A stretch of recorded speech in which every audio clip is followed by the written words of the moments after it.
Stage, ito na ho siya at 17 days.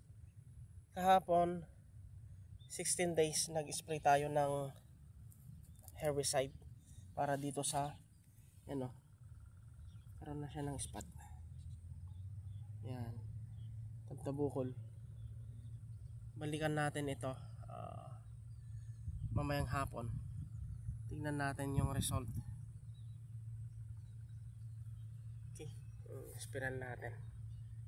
May mga spot na tong tabtabukol na to. Okay,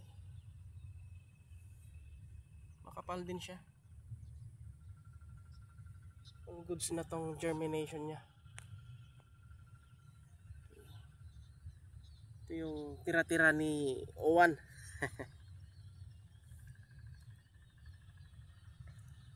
Okay, happy farming mga ka-LG. Abangan natin yung result ng pag-i-spray natin ng herbicide kahapon.